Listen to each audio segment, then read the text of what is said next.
Apa ini? Biadab, ini kurang ajar. Ini Taliban, ini biadab yang bertuah. Memang kurang ajar, ini bawa mata layak dulu sini. Something, what you want.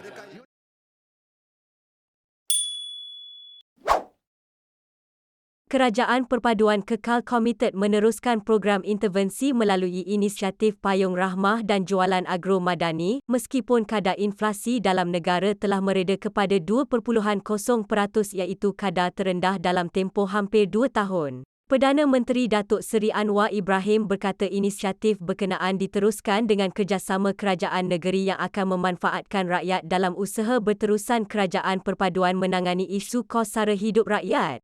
Anwar dalam kenyataan selepas mempengerusikan mesyuarat Majlis Tindakan Sara Hidup Negara NACCOL bilangan 2 tahun 2023 hari ini berkata sebanyak 3 kertas pertimbangan dan 2 kertas makluman menjurus isu kos sara hidup dibentangkan pada mesyuarat itu.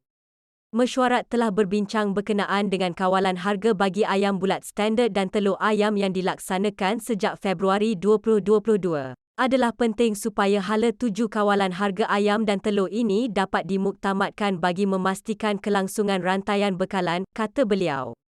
Perdana Menteri berkata kerajaan perpaduan juga prihatin terhadap kepentingan rakyat kepada akses bekalan ubat yang lebih kompetitif harganya supaya rakyat mengetahui harga perlu dibayar dan mampu untuk membuat pilihan. Beliau berkata adalah menjadi keutamaan kerajaan untuk memastikan mekanisme penjualan ubat lebih telus untuk manfaat rakyat melalui mekanisme paparan harga. Dengan mesyuarat tersebut bersetuju supaya perkara itu diperincikan oleh kementerian sebelum dimuktamadkan. Kerajaan juga peka terhadap kemungkinan gangguan bekalan gula sekiranya tiada tindakan segera dilaksanakan bagi menangani isu berkaitan peningkatan harga gula mentah dunia. Sehubungan itu, kesemua perkara ini akan dibentangkan dalam mesyuarat Jemaah Menteri dalam tempoh terdekat bagi mendapatkan hala tuju serta dimuktamadkan, kata Anwar. Menambah mesyuarat itu turut mengambil maklum perancangan serta pelaksanaan pangkalan data utama kerajaan padu oleh Kementerian Ekonomi. Menurut Perdana Menteri, agensi kerajaan seperti Lembaga Pemasaran Pertanian Persekutuan (FAMA) dan Lembaga Pertubuhan Peladang (LPP) diarahkan supaya lebih proaktif untuk bertindak sebagai agensi pengedar beras putih tempatan (BPT) terutama bagi kawasan pedalaman.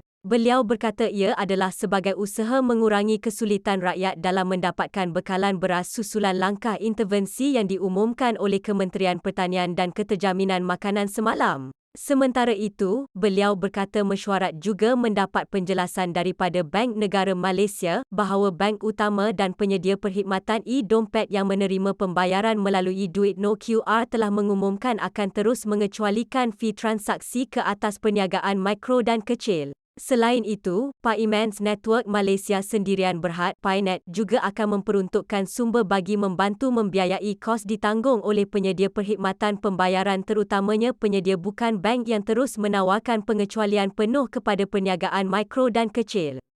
Dalam pada itu, Anwar mengulangi penekanan agenda utama kerajaan perpaduan dalam meringankan beban kos sara hidup rakyat diberikan perhatian serius agar mereka menerima manfaat secara terus bagi setiap inisiatif dan strategi yang dilaksanakan. Beliau turut menyeru semua agensi kerajaan di peringkat persekutuan dan negeri serta badan bukan kerajaan (NGO) yang perlu bekerjasama dalam memastikan kesejahteraan masyarakat Malaysia Madani terus diperkukuh. Mesyuarat berkenaan dihadiri kedua-dua timbalan Perdana Menteri, Datuk Seri Ahmad Zahid Hamidi dan Datuk Seri Fadilah Yusof, Menteri-Menteri berkaitan, Ketua Setiausaha Negara Tan Sri Muhammad Zuki Ali, pemain industri NGO, wakil pertubuhan dan ahli akademik yang merupakan ahli-ahli Majlis NACCOL.